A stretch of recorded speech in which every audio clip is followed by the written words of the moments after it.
오늘 이 본문의 말씀은 여러분과 제가 신앙생활을 좀 하신 분들이라면 다 알고 들었음직한 그러한 말씀이 됩니다. 바다 위를 걸으신 예수님에 대한 내용이 되는 거죠. 오늘 본문에 이 사건이 일어난 장소가 갈릴리 바다 혹은 게네사렛 호수, 디베라 바다 이렇게 똑같은 지명인데 이렇게 불리는 그곳입니다. 너무 커서 호수라기보다는 바다라고 불리워지는 갈릴리 바다, 갈릴리 호수인 것이죠. 제자들 중에 여러분들이 잘 아시는 것처럼 어부 출신들이 많았습니다. 이들이 평생 살고 일했던 자리, 거기가 바로 갈릴리 바다였습니다. 예수님께서는 요 바로 앞장면에 오병이어의 기적을 베푸시는 것이 나옵니다. 그 오병이어 기적을 통해서 하나님의 은혜를 맛본 사람들을 피해서 기도하러 산으로 예수께서는 들어가시고 제자들은 주님께 떠밀려서 저쪽 편으로 가라, 건너편으로 가라, 바다 건너서 가라. 그래서 배를 타고 건너편 가버나움으로 출발을 했던 것입니다. 어두워지기 직전에 이 제자들이 출발을 했는데 떠난 지 얼마 되지 않아서 갑자기 그 갈릴리 바다 위로 폭풍이 치기 시작했던 것입니다. 그래서 바다에서 평생 어부로 잔뼈가 굵은 그들이었지만 배가 바다 중간에서 앞으로 나가질 못하는 것입니다. 폭풍이 워낙 거세게 쳐서. 그래서 배가 흔들리면서 앞으로 나아가지 못하고 있습니다. 이 본문이 마태복음 우리가 읽었고 요한복음 읽었는데 마가복음에도 똑같은 내용이 나오고 있습니다. 거기 마가복음 6장 48절에 보면은 그 풍랑이는 바다 위를 주님께서 제자들을 구하기 위해서 걸어오셨다라고 하고 그 시각 언제쯤인가 밤 4경이라 기록하고 있습니다. 새벽 3시경입니다. 새벽 3시경에. 그러니까 제자들이 출발 후 풍랑을 만나고 출발하고 나서 그 바다 위에서 6시간, 7시간을 배를 저었다 하는 얘기입니다. 그런데 나아간 거리는 반 정도밖에 못 간 거예요. 그 갈릴리 바다를 건너지 못하고 있는 것입니다. 주님의 제자들에게 아주 익숙했던 그 바다 위에서 자기들이 거기서 평생 고기 자루를 했으니까 얼마나 잘 알았겠습니까? 그런데 그 바다 위에서 그들은 이전에 한 번도 경험해 보지 못했던 그러한 폭풍우를 만나서 심각한 고난을 당했다 하는 것입니다. 이러한 상황을 주님께서 아시고 당신의 제자들을 구하시고자 오시는데 그 주님께서 바다 위를 저벅저벅 걸어서 오시더라 하는 것입니다. 이 말씀을 통해서 우리가 2017년을 보내면서 2018년을 맞이하는 우리에게 주님께서 주시는 교훈이 있다라고 생각합니다. 어떤 교훈인가? 먼저는 성도의 삶의 자리가 어디인가 하는 것입니다. 오늘 말씀 이 17절과 18절 말씀에 보면 성도가 살아가는 삶의 자리가 어딘가를 잘 보여줍니다. 여기 요한복음 6장의 17절 18절 배를 타고 바다를 건너 가버나움으로 가는데 이미 어두웠고 예수는 아직 그들에게 오지 않았고 18절에 큰 바람이 불어 파도가 일어나더라 이렇게 말씀합니다. 다른 표현으로 말하면 우리가 하늘 본향을 향해서 갈 때 통과해야 될 우리의 환경이 무엇인가를 우리에게 여기서 보여줍니다. 우리는 세상에 속해 있지 않다 할지라도 필연적으로 이 세상 안에서 불신자들과 함께 같이 살아갈 수밖에 없습니다. 오병이어 기적을 맛본 성도들과 그리고 주님과 더불어 그곳에 여기 너무 좋다, 여기 있었으면 좋겠다, 예수님이 계시니까 먹는 거 걱정 안 해도 되겠다, 그렇게 계속 있을 수만은 없더라 하는 것입니다. 아무리 우리가 큰 은혜를 체험하고 놀라운 경험을 했다고 해도 우리는 신자로서의 삶을 세상 속에서 살아갈 수밖에 없습니다. 오늘 우리가 교회에 와서 큰 은혜를 체험했어도 내일부터 우리는 다시 세상으로 나가서 불신자들이 살고 있는 그 세상 속에서 함께 살아가지 않으면 안 된다 하는 것입니다. 그 세상은 어떤 곳입니까? 그 세상은 오늘 제자들이 만났던 큰 파도가 이는 바다와 같은 세상이라 하는 것이죠. 우리가 사는 세상은 그리스도를 거부했습니다. 2000년 전에. 그리고 지금도 여전히 예수 그리스도를 거부합니다. 교회를 싫어하고 교인들을 싫어하고 기독교를 개독교라고 부르기를 좋아하는 사람들입니다. 그들 속을 여러분과 저는 여전히 내년도에도 지나갈 수밖에 없다 하는 것입니다. 그들과 부딪히면서 살아가야 됩니다. 교회 안 나오려고 하는 자식들이나 가족들을 데리고 나오려고 애를 써야 되고, 여전히 또 그런 사람들은 반발하고 또 전도하려고 애를 써도 안 나간다고 하고 하는 그러한 세상 속에 우리는 여전히 살아갈 수밖에 없다는 것입니다. 그 세상 속에서 우리는 일도 하고 공부도 하고 또 가정도 꾸려 나가야만 하는 것이죠. 그 세상은 그래서 따지고 보면 본질적으로 우리하고 코드가 안 맞습니다. 당연히 그렇죠. 하나님의 백성인 여러분과 저와 당연히 마귀에게 속해 있다라고 볼 수 있는 그들과 코드가 맞겠습니까? 안 맞는 거죠. 견해가 다르고 추구하는 바가 다르고 결국 삶의 방식이 다릅니다. 우리는 주일날 반드시 교회를 가야 되지만 그들은 왜 가느냐? 놀아야지, 쉬어야지 이렇게 말하는 사람들입니다. 우리는 하나님 앞에서 떼어서 헌금하려고 마음을 먹지만 그들은 그거 아깝다라고 말하는 것이고 왜 11조 하느냐 이렇게 말하는 사람들입니다. 일요일을 주일이라고 부르며 교회로 모여서 예배를 드리고 성도의 교제를 나누며 말씀을 배우고자 힘쓰는 사람들과 그냥 자기 자신의 배, 자기 가족들, 자신들의 유익을 위해서 시간을 소모하면서 사는 사람들과는 당연히 다를 수밖에 없다 하는 것입니다. 자기 배를 위하고 자기 앞날만을 위해서 일을 하고 돈을 모으고 저축하는 사람들과 세상에서 얻은 소득을 주님이 주신 것으로 알고 떼어서 주님과 그 나라의 일을 위해서 헌금을 하고 하늘나라의 보물을 쌓는 마음으로 주님 앞에 드리고 살아가는 여러분과 밖에 있는 사람들과는 본질적으로 다를 수밖에 없다 하는 것입니다.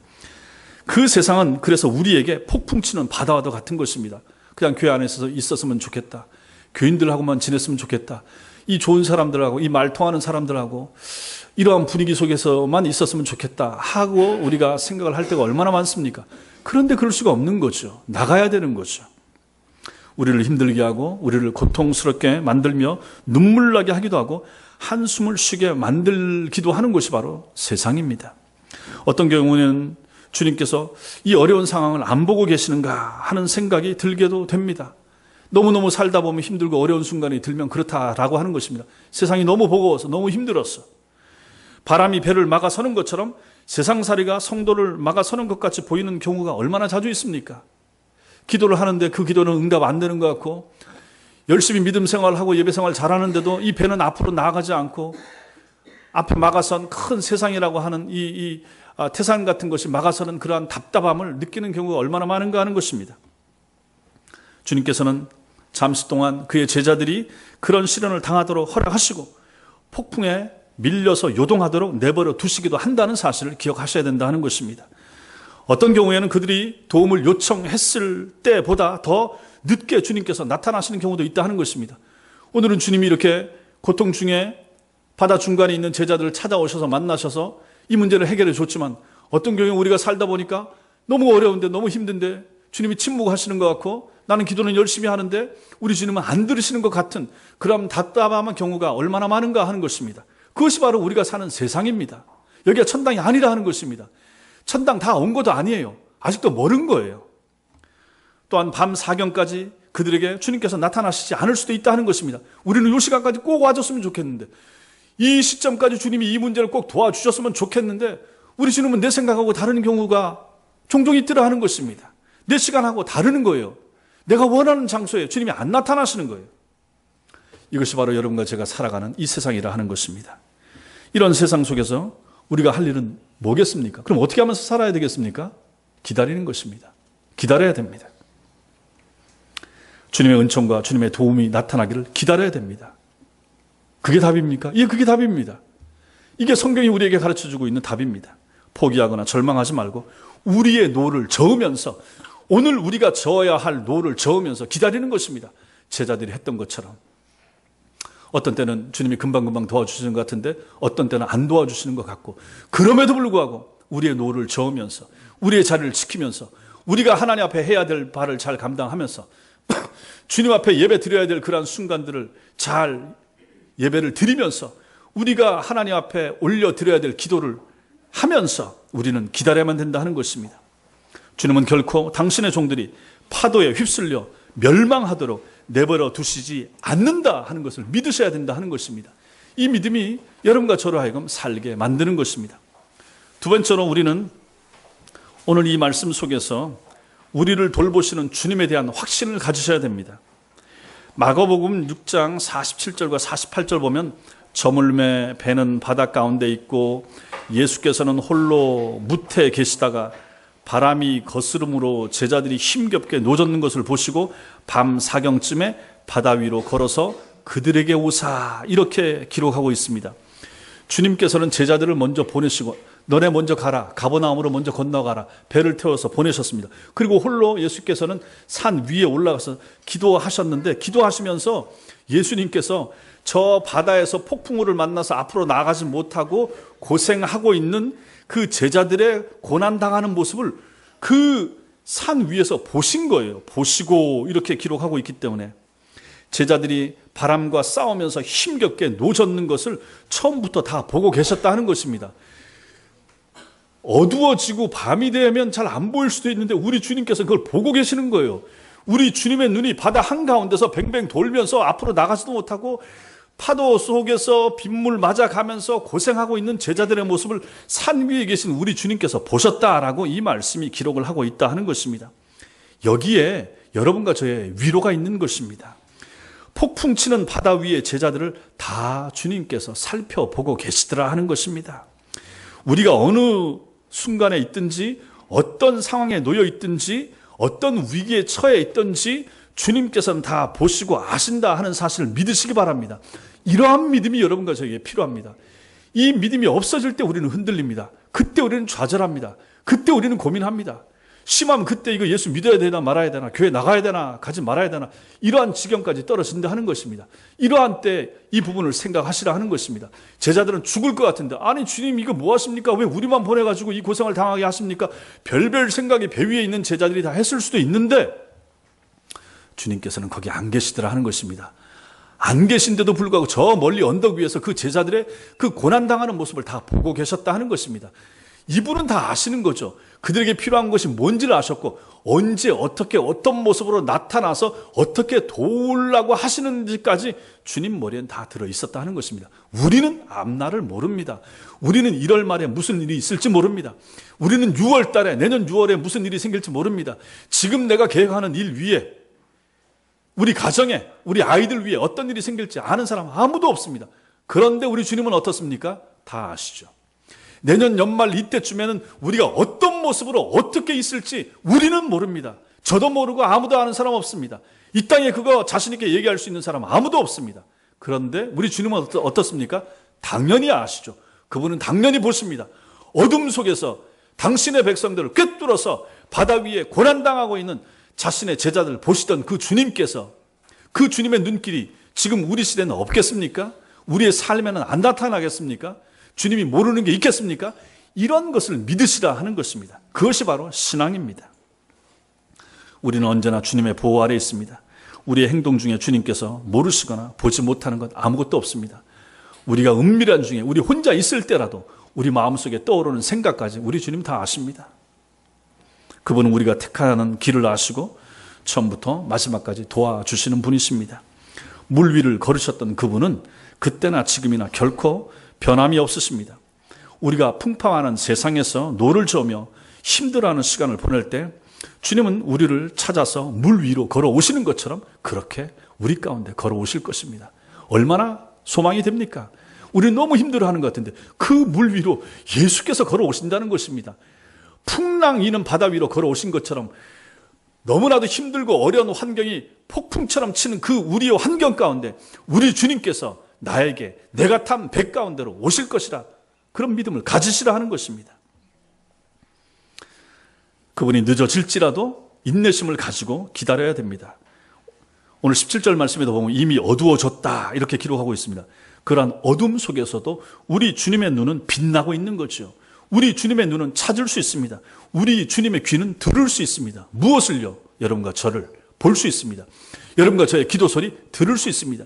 이것이 성도의 힘이고 이것이 성도의 위로라 하는 것입니다. 펑펑 울면서 기도하는데 기도 응답이 안 돼도 멈추면 안 된다 하는 것입니다. 우리 주님 들으십니다. 우리 주님 보십니다. 아프고 힘들어하는 순간도 보십니다. 우리가 사고를 났다든지 어려움 당해도 주님 다 아신다 하는 것입니다.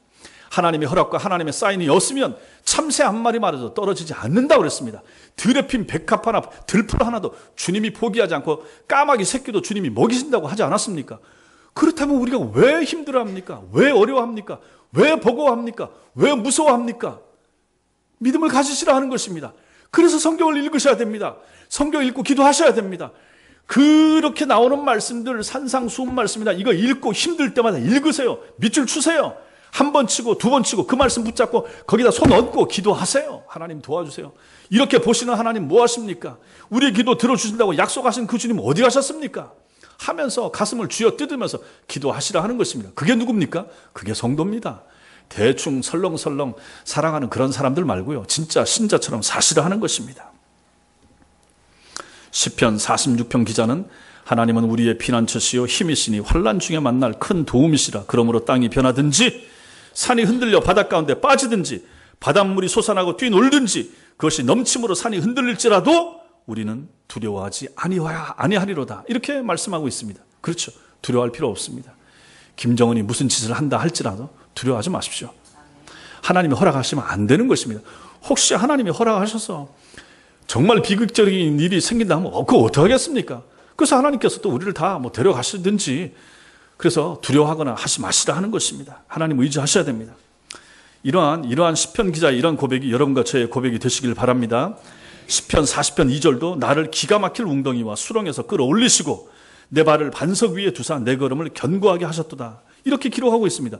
이게 바로 신자들의 간증입니다. 여러분과 저희가 이렇게 간증하면서 살아가도록 부르심을 받은 사람들이라 하는 것입니다. 기가 막힐 웅덩이, 기가 막힐 수렁에 빠져서 허우적허우적 되고 움직이면 움직일수록 더 깊이 빠져드는 것 같은 그러한 인생이 얼마나 많습니까? 특히 나이 많이 드신 분들은 인생 살아오시면서 그런 경험 얼마나 자주 하셨습니까? 젊거나 어린 친구들은 잘 모르겠지만 나이 드신 분들은 그런 경험 많이 지나오셨지 않습니까? 돌아보십시오. 그 수렁 가운데서, 그 웅덩이 가운데서 주님이 얼마나 세밀하게, 얼마나 자비롭게 인도하시고 끄집어내셔서 깨끗하게 씻겨서 다시 우리가 가야 될 자리에 세워주셨는가 생각해 보시면 이게 다 간증거리 아니겠습니까? 그러한 하나님을 믿으시기 바랍니다. 세 번째로 우리는 오늘 이 말씀 가운데서 육신을 위한 기도의 함정에 빠져서 안 된다 하는 것을 배우게 됩니다. 오늘 요한복음에는 생략이 되어 있지만은 마태복음과 마가복음에 기록된 이 유명한 사건이 이 표적 안에 이 내용 안에 있습니다. 그것은 뭐냐면 베드로가 물 위를 걸었다라고 하는 것입니다. 요한복음에는 베드로가 물 위를 걸은 것이 빠져 있지만은 마태와 마가복음에는 이게 기록되어 있습니다. 배 위로 다가오는 존재를 보았을 때 순간 가뜩이나 두려움에 휩싸여 있던 제자들은 유령이라고 판단할 수밖에 없는 거죠. 우리 같으면 저 귀신이네. 그렇지 않겠습니까? 그가 깜깜한 바다에 폭풍 치는데 자기들은 배 저어 보려고 별 애를 다 쓰고 있는데 아무런 도움도 안 나타났다가 갑자기 주님 보통 흰 옷 입으셨으니까 흰 옷 입고 바다 위로 걸어오는데 그 사람이 물 위로 어떻게 걸어오겠습니까? 그런데 그 위로 걸어오니 아이고 우리는 지금 바다에도 빠져 죽을 판인데 귀신이나 유령도 만났네. 이러지 않았겠습니까? 절망에 빠졌겠죠. 그때 주님께서 뭐라고 말씀하십니까? 내니 두려워하지 말라. 이렇게 말씀하십니다. 내니 나다 두려워하지 말라. 그 제자들이 얼마나 놀랐겠습니까? 그러면서 기뻐하면서 주님을 배로 영접했다. 이렇게 요한복음엔 기록하고 있습니다. 그러나 이 사이에 벌어진 일이 바로 베드로 사건입니다. 그는 물 위로 걸어오시는 분이 예수님이라는 사실을 알아보는 즉시 주님께 이렇게 말합니다. 마태복음 14장 28절에 주여 만일 주시어든 나를 명하사 물 위로 오라 하소서. 과연 베드로답습니다. 아무도 이런 생각 못하는데 베드로는 그 와중에도 어떻게 사람이 물 위를 걷지? 어떻게 예수님이 물 위를 걷지? 주님, 당신이 정말 주님이시면 나도 물 위를 한번 걷게 해주세요. 신자라면 제가 봤을 때 좀 이런 모험심도 또 필요합니다. 신앙생활에 있어서 이러한 담대함, 이러한 괴짜 같은 발상 이런 것도 필요할 수가 있죠. 그랬을 때 더 큰 하나님의 은혜를 체험하게 되는 것입니다. 어쨌든 그때 나로 명하여 물 위를 걸어오라고 하소서. 그랬더니 주님께서 좋다 와라 이렇게 말씀하십니다. 베드로가 내려서 물 위로 걸어서 예수님께 나아갑니다. 그런데 걷다가 자기가 걸어가면서도 이상한데 내가 어떻게 물 위를 걷지? 그래서 파도를 봤더니 그 순간 빠져서 물에 빠지게 되는 거죠. 그러자 주님께서 그를 건져주시면서 말씀하십니다. 믿음이 적은 자여 왜 의심하였느냐 이렇게 말씀하시면서 건져주십니다. 우리는 이 베드로 사건을 보면서 누구나 베드로처럼 물 위를 걸어보고 싶어하는 그런 마음이 생기기도 합니다. 그리고 믿음만 있으면 저렇게 할 수 있구나. 믿음이 있으면 저런 기도도 할 수 있구나. 믿음이 있으면 저렇게 물 위로 걸어볼 수도 있겠구나. 이런 생각을 하게 되는 것입니다. 그러나 이 대목에서 우리로 하여금 이것은 신앙을 오해하게 만드는 함정이 되기도 하는 것입니다. 함정입니다. 그것은 베드로의 요구와 같은 요구를 기도로 포장해서 한다라는 것입니다. 물 위를 걷고 싶다라고 하는 이 욕구가 이 사건을 통해서 많은 그리스도인들의 마음을 사로잡기도 했습니다. 그래서 이것이 믿음에 대한 사람들의 일반적인 기대로 변해서 예수를 믿으면 모든 어려움 다 극복할 수가 있고 어떤 풍파라도 다 이길 수 있다라고 믿도록 가르치고 그런 기도를 하도록 권면하는 것입니다. 예수 믿으면 다 병 다 나. 예수 믿으면 다 잘 돼. 예수 믿으면 다 형통해. 예수 믿으면 물 위를 걷는 것처럼 다 할 수 있어. 이렇게 가르치고 그렇게 믿고 그게 진짜 믿음인 것처럼 가르친다라는 얘기입니다. 그때 하는 기도가 뭡니까? 세상이라는 바다를 걸을 수 있는 능력을 주시옵소서. 이렇게 하면서 기도하더라 하는 것입니다. 우리가 사는 이 세상 위를 마치 주님께서 물 위를 걸으셨듯이, 그리고 베드로가 따라 걸었듯이 걷고 싶어하는 마음들이 있습니다. 뭐든지 다 이겨내고 남들은 아무것도 못하는 거 나는 해낼 수 있으면 좋겠고, 다른 집 자식들은 못하는 거 우리 집 자식들은 다 했으면 좋겠고, 내가 기도해서, 엄마가 기도해서, 내가 철야해서, 내가 금식 기도라도 해서 우리 아들 딸들 다 원하는데 다 보내고 다른 사람 다 부러워할 만한 거 다 시켜줬으면 좋겠다. 그런 마음 가지고 있지 그런 마음 가지고 있지 않느냐 하는 것입니다. 그러나 하나님은 우리가 비록 이 세상에서 주님을 믿고 살지만 물 위를 모든 사람들이 다 걷도록 그렇게 인생을 의도하지는 않으셨다 하는 것을 아셔야 됩니다. 그렇게 안 된다 하는 것이죠. 물 위 걸은 사람 베드로밖에 없습니다. 베드로도 몇 발자국 안 걷다가 다시 물에 빠졌습니다. 그러고 나서는 걸었다라는 내용이 어느 성경에도 나오지 않습니다. 그런 기적은 없습니다. 예수님 때에 예수께서 그때만 잠시 그런 기적을 허락하셨을 뿐입니다. 신앙은 결코 물 위를 걷는 것이 아닙니다. 베드로가 요구했던 그 요구 자체는 사실 많은 사람들에게 믿음의 이름으로 행해지는 여러 허황된 요구를 정당화합니다. 이런 기도해도 괜찮다. 그러나 그렇지 않다는 것입니다. 베드로처럼 기도하고 주님께 바라라고 많이 가르치지만 그것도 옳은 것이 아닙니다. 그런 기도를 하는 사람을 믿음이 좋은 사람이라고 인정해 주지만 그것도 바람직한 기도의 모습은 아니라 하는 것입니다. 신앙이라고 하는 것이, 믿음이라고 하는 것이, 기도를 한다라고 하는 것이 우리를 슈퍼맨으로 만들어 주지 않습니다. 기도한다고 하늘의 별을 따고 우리가 하늘을 알 수 있고 세상 사람들에게 특출나게 뛰어나고 이렇지가 않다 하는 것입니다. 기도만 잘하면 현실 속에 산이라도 옮겨져서 바다에 빠지는 일이 일어난다 이렇게 가르치는데 그거 아니라 하는 것입니다. 너희도 그런 기도해라 그렇게 기도하라고 가르치면 안 된다 하는 것입니다. 이러한 기도의 제목들은 영적인 것이 아닌 육적인 것을 추구하게 만들기 때문에 이게 옳지 않다 하는 것입니다. 우리가 믿음이 잘 자라게 하기 위해서, 신앙적인 확신을 가지고 하나님 나라에 대한 소망을 가지도록 하기 위해서 혹시 이런 기도를 가지고 한다면 모르지만 전부 다 베드로처럼 걷고자 하는 것이 다 뭡니까? 병 고치는 거, 사업 잘 되는 거, 자식 잘 되는 거, 당장 눈에 보이는, 쉽게 말하면 기복주의적인 것에 하나님의 놀라운 역사와 은총과 기적이 나타나기만을 바라면서 기도하지 않는가 하는 것입니다. 그거 가지고 그렇게 열심히 매달리고 그러한 기도 제목들 위로 우리가 바다 걷듯이 걸을 수 있도록 능력과 힘을 주옵소서, 하늘에 불을 내려주옵소서, 이렇게 기도할 필요는 없다 하는 것입니다. 하나님 앞에서 우리가 정당하게 해야 될 기도 제목은 따로 있는 것이지, 물 위를 걷는 것처럼 모든 문제를 다 피해가고 모든 어려움들은 우리 가족들에게, 우리 가정에는 닥치지 않았으면 좋겠습니다. 안 일어나게 해주세요. 이런 기도를 할 필요도 없고 해도 소용이 없다 하는 것을 여기서 말씀드리고 있는 것입니다. 믿음의 성장이나 영적인 전쟁의 승리가 아닌 세상에 속한 것들 속에서의 형통함, 번영, 평강, 건강, 이런 것들을 이런 식으로 구하는 것에 불과하기 때문에 이것은 옳은 기도의 모습이 아니라 하는 것입니다. 베드로가 구했던 것처럼 그런 허황된 기도를 해서는 안 된다 하는 것입니다. 나도 물 위를 걷게 해주옵소서라고 하는 육신만을 위한 이러한 기도의 함정에 빠지지 않으셔야 된다 하는 것입니다.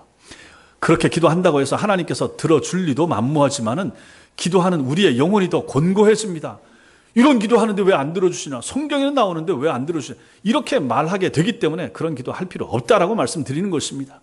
하나님은 우리를 책임져 주십니다. 그러나 우리가 원하는 방식이 아닌 하나님이 원하시고 하나님이 기뻐하시는 방식으로 우리를 책임져 주십니다. 아니, 하나님 믿는 사람들이라고 해서 기도 안 한다고 해서 다 공부 안 하는데 권사 자식, 장로 자식, 목사 자식 다 뭐 대학 다 들어가고 원하는 데 다 들어가고 입사 시험 볼 때마다 다 붙고 무슨 뭐 사시 다 패스하고 다 이렇게 됩니까? 아니잖아요. 불신자들이고 불교 신자고 해도 열심히 공부하면 들어가는 거예요. 이게 일반 은총입니다. 일반 은총 속에 속한 거예요. 하나님이 허락하신 범위 내에서 되는 것이고 하나님께서 부여하신 재능 가지고 자기가 열심히 하면 그 분야에서 빛날 수가 있는 거예요. 그 모든 그런 걸 가지고 전부 다 기도의 이름으로 포장해가지고 꼭 나에게, 우리 가정에게, 우리 자식에게만 되게 해주세요라고 하는 이러한 기도는 할 필요가 없다는 것입니다. 이것이 바로 오늘 베드로가 기도했던 그러한 물 위를 걷게 해달라고 하는 그러한 착각 같은 기도의 제목이 된다 하는 것입니다. 오늘 말씀에서 마지막으로 볼 수 있는 것은 성도의 싸움은 영적인 싸움이라 하는 것입니다. 땅에서 육적인 싸움이 아닌 것입니다. 베드로가 구했던 그 요구가 되는 듯 했지만, 걷는 듯 했지만 결국은 실패하고 말았지 않습니까? 요한복음은 아예 이 베드로가 물 위를 걸었던 자체, 이 사건 자체를 생략하고 있습니다. 왜 그렇습니까? 중요한 것이 아니기 때문입니다. 큰 의미가 없기 때문에 아예 사도 요한은 이것을 기록하지 않은 것입니다. 근본적으로 강조하고 싶은 초점은 이게 아니라 하는 것이죠. 세상에서 승리한다라고 하는 개념처럼 오해가 많은 것이 없습니다. 그것은 세상에서 일어나는 풍파를 겪지 않는다거나 그런 풍파와는 상관없이 부와 건강과 형통을 누린다는 뜻도 아닌 것입니다. 성경은 예수님을 믿으면 갑자기 기울던 사업이 일어날 것이라고 약속한다든지 빗나가던 자식이 갑자기 돌아온다고도 약속하고 있지 않습니다. 비극적인 사건들이 절대로 신자의 가정에는 일어나지 않을 것이라 라고 약속하지도 않았습니다. 우리가 저번에도 제가 말씀드렸지만 이번 제천 화재 참사에서 목사님 두 분도, 성결교 목사님도 돌아가셨다고 말씀드리지 않았습니까? 권사님 두 분도 거기서 같이 돌아가시고. 그때 우리는 어떻게 생각합니까? 우리는 신앙 안에서 그 목사님들이나 그 권사님들이 피신해서 구조됐더라 하면, 극적으로 살아났더라면 얼마나 감사했을 것인가, 얼마나 하나님께 영광이 되고 큰 간증 제목이 되지 않았을까, 이렇게 생각하곤 하는 것입니다. 그러나 실제로는 그렇지 않은 것입니다. 아니, 새벽 기도에 가다가 교통사고 나서 돌아가시는 경우도 우리가 보지 않습니까? 듣지 않습니까? 교회 수련회 갔는데 물에 빠져 죽는 경우도 있는 거예요. 아니, 선한 일을 하고 하나님이 기뻐하시는 장소에 가는데 왜 그런 일이 일어나냐고 우리는 묻고 싶지 않습니까? 그러나 그런 일이 일어나기도 하고 우리 생각하고 다른 일들이 종종 발생하기도 하는 것이 우리가 사는 세상입니다. 교회에서는 이렇게 기도하고 파송했는데도 불구하고 어려움 당하는 거예요. 교회에서 기도하고 선교 보냈는데 선교지에서 죽기도 하고 뭐 별 힘들고 고통스러운 일을 겪기도 한다 하는 것입니다. 땅에서 잘 되고 땅에서 형통하고 하는 것만 가지고 하나님의 은혜라고 생각하고 기도 응답 받았다고 생각하고 하나님의 축복이 임했노라라고 이렇게 쉽게 판단하고 하지 말기를 바란다 하는 것입니다. 그런 것이 아닌 것입니다. 신앙생활이라고 하는 것은 우리는 자기가 기대하는 대로 믿고 싶어하고 그것을 강력하게 붙드는 믿음을 좋은 믿음이라고 간주하기도 합니다. 그래서 누구든지 베드로처럼 요구할 수 있으면 그것이 큰 믿음이라고 생각하는데 그렇지 않은 것입니다. 주님께서는 바다에 빠진 베드로에게 뭐라고 말씀하셨습니까? 믿음이 작은 자야, 이렇게 말씀하셨습니다. 믿음이 작은 겁니다. 물 위를 걸은 게 큰 믿음이 아니라 하는 것입니다. 베드로의 믿음은 결코 크지 않았습니다. 성경이 분명하게 여러분과 저 우리에게 약속하시는 것은 믿음으로 이 풍파 많은 세상을, 이 인생을 견딘 자에게 영생과 하늘의 상을 주시겠다라고 하는 것입니다. 풍파 없는 세상을 지나가게 하겠다라고 약속하지 않고 풍파 많은 세상 가운데서 믿음으로 이겨내는 너에게 복을 주고 은혜 주고 하나님 나라에까지 들어가게 해주시겠다 하는 것이 하나님의 약속이라 하는 것입니다. 성경의 약속은 그래서 오히려 이 세상이 아니라 천국입니다. 땅에서 잘 되기를 크게 소망하지 마십시오. 땅에서 하나님께서 허락하시는 범위만큼만 또 될 것입니다. 거기에다가 모든 것을 걸 필요가 없다 하는 것입니다. 우리는 눈에 보이는 것만 가지고 자꾸 판단을 해서 잘 되고 높아지고 커지고 돈 많이 받고 연봉 높고 뭐 이러면 이거 가지고 잘된 것으로 판단하는 것이 얼마나 많습니까? 세상의 사람들도 그러고 심지어 교회 안의 사람들도 그렇습니다. 뭐든지 크면 좋은 걸로, 크면 잘된 것으로, 크면 성공한 것으로 생각합니다. 세상의 기업이 크면 삼성, 현대 이러면 크고 잘된 것이고 뭐 작은 기업이면 뭐 구멍가게면 잘 안 된 것으로 생각합니다. 교회도 크고 화려하고 건물 크면 뭐 하나님이 크게 복 주신 것이고 작은 교회고 뭐 새빵 교회고 지하 교회면 이건 뭐 하나님이 함께도 하지도 않는 것 같기도 하고 복 주시지 않는 교회요 성도인 것처럼 생각하는데 그렇지가 않다는 것입니다. 세상의 기준과 하나님의 기준은 다른 것입니다. 세상의 눈과 하나님이 보시는 눈은 다르다 하는 것입니다. 오늘 말씀도 그런 것을 우리에게 알려주고 있다 하는 것이죠. 오늘 본문의 사건도 마찬가지입니다. 신앙은 거친 풍파 속에서도 주님과 동행하는 것입니다. 내년에 여러분들에게 어려움이 있을 수 있습니다. 우리는 그런 어려움이 없기를 바라고 평안한 삶을 살기를 바라고 안 아프길 바라고 몸에 암이 안 생기길 바라지만은 우리 마음대로 우리 뜻대로 우리 생각대로 다 안 된다 하는 것입니다. 그런 기도를 안 해서 뭐 그런 어려움이 우리에게 닥치겠습니까? 아니잖아요. 그 풍파 속에서도 믿음을 지키도록 원하시는 것이 우리 주님의 의도라고 하는 것입니다. 큰 믿음은 육신의 피로만을 구하는 것이 아닙니다. 눈에 보이는 바다를 걷게 해달라 하는 것이 아니라 하는 것입니다. 오히려 성도의 싸움은 영적인 싸움입니다. 하나님, 내가 믿음 생활 잘하게 해주세요. 내가 주님 앞에 이 믿음을 지키게 해주세요. 우리 자식들이 주님 앞에 서게 해주세요. 주님 두려워하게 해주세요. 하나님의 눈을 무서워하게 해주세요. 하나님 말씀을 읽게 해주세요. 주님 앞에 기도하게 해주세요. 내가 믿음 생활 2018년대도 제대로 할 수 있도록 나를 지켜주세요. 이런 기도 제목이 정말로 현실적이고 주님을 기쁘시게 하는 응답될 확률이 가장 높은 기도 제목이 된다 하는 사실을 여러분들이 믿으시기 바랍니다. 주님이 우리에게 요구하는 싸움이 바로 이런 영적인 싸움입니다. 세상적인 싸움에서는 우리가 질 수도 있고 물러날 수도 있고 파도는 늘 칩니다. 풍랑은 우리에게 닥쳐옵니다. 우리가 탄 배는 흔들리거나 심지어 깨질 수가 있습니다. 예수님이 탄 배도 그렇게 흔들렸던 것처럼 말입니다. 그러나 우리는 그런 싸움이 아닌 악한 영과의 싸움을 하고 있는 것입니다. 눈에 보이는 싸움이 아닌 눈에 보이지 않은 악한 영과의 싸움을 우리는 2018년도에도 해야 된다 하는 것입니다. 우리의 아이들의 영혼을 좀먹으려고 하는 사단의 그 마수가 우리 아이들 주변에 넘나들고 있다는 것이, 그것을 하나님 막아주세요 라고 하는 기도를 해야 되고, 그 싸움에서 우리 아이가 거기에 넘어가지 않도록 지켜주세요 하는 기도. 그래서 자기 발로 교회를 나가고 자기 입으로 신앙 고백을 하고 자기 입으로 하나님 말씀을 읽을 수 있는 우리 아이가 되도록 해주세요 라고 하는 기도를 정말로 땀을 흘리면서 눈물을 흘리면서 기도해야 될 그러한 필요와 책임이 여러분 저에게 있다 하는 것입니다. 이러한 기도가 우리를 살리는 기도고, 이러한 싸움을 여러분과 제가 올해도 했던 것처럼 내년에도 해야 된다 하는 것입니다. 성도의 싸움은 결국 믿음의 싸움입니다. 신앙의 싸움입니다. 영적인 싸움입니다. 성도의 모든 싸움은 기도하는 자리에서 결정되는 것입니다. 기도했을 때 하나님이 도와주십니다. 기도했을 때 승리가 담보된다 하는 것입니다. 김정은이 무슨 짓을 하고 또 미사일을 준비하고 쏠라고 해도 결국은 그 모든 것에 마지막 사인은 우리 하나님 손에 달려있는 것입니다. 그걸 믿으셔야 된다 하는 것입니다. 나라의 장래와 운명, 교회의 앞날, 한 가정의 진로 다 마찬가지입니다. 그래서 하나님 앞에 더 많이 엎드리는 것이 우리에게 필요하다 하는 것입니다. 사랑하는 성도 여러분, 오늘 이 본문의 결론이 무엇입니까? 말씀 보겠습니다. 요한복음 6장 21절. 요한복음 6장 21절 같이 읽겠습니다. 시작. 이에 기뻐서 배로 영접하니 배는 곧 그들이 가려던 땅에 이르렀더라. 이 말은 주님이 배에 오르시자 배가 가려던 목적지에 도달했다 하는 말이 됩니다. 갈릴리 바다의 폭이 북쪽의 경우 한 12km 정도 된다고 합니다. 제자들이 이곳으로 지금 건너가고 있었는데 주님께서 배에 오셨을 때 그들은 고작 반밖에 못 갔습니다. 6km 정도밖에 못 갔습니다. 밤새 노를 저었고 거기 전부 다 어부 출신들입니다. 그 사람들이 배를 젓고 있는데도 불구하고 반밖에 못 가고 거기서 머물고 뱅뱅 돌고 있었다 하는 것입니다. 그런데 오늘 본문 말씀을 보면 주님이 그 배에 올라와서 타시자 배가 곧 저희의 가려던 땅에 순적하게 도착하게 됐다, 이렇게 기록을 하고 있습니다. 우리 시편 107편 한번 찾아보겠습니다. 이 내용을 그대로 나타내는 표현하고 있는 성경이 있습니다. 시편 107편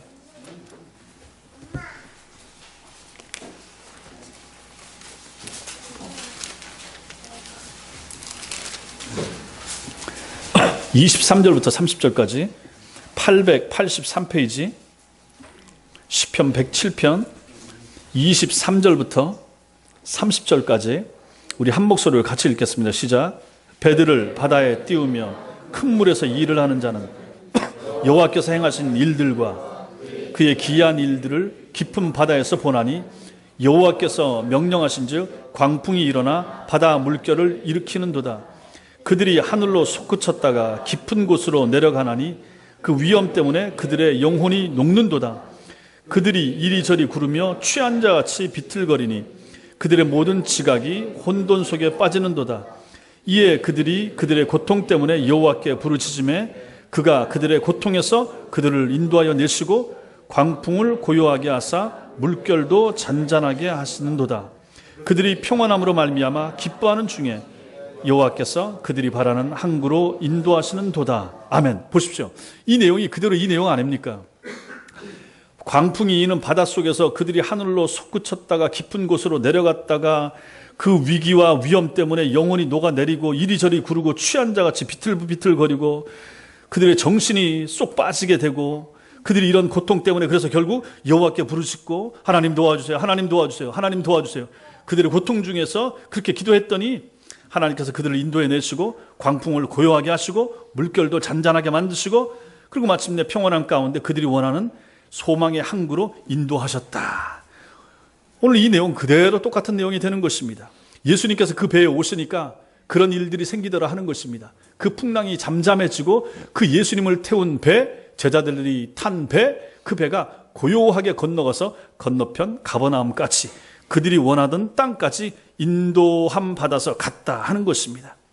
바로 이 말씀입니다. 우리가 풍파를 만나서 이리저리 구르고 엎어지고 넘어지고 할 수 있습니다. 하지만 주님께서 우리의 배에 타시면, 주님께서 우리의 배에 오르시기만 하면, 주님께서 우리와 함께 계시기만 하면 우리는 물 위를 걷는다 하는 것이 아니라 밖에는 바람이 불고 큰 물결이 요동할지라도 크게 걱정할 필요가 없더라 하는 것이 되는 것입니다. 제자들이 탄 배에 주님이 타셔서 그 배가 타자마자 곧 건너편 항구에 닿았던 것처럼 우리의 인생의 배 속에 우리의 가정에 주님이 오시면, 주님이 거하시면 우리가 가려던 항구 천성 앞으로 우리도 이르게 될 것이다 하는 것을 이 말씀이 우리에게 알려주고 있는 것입니다.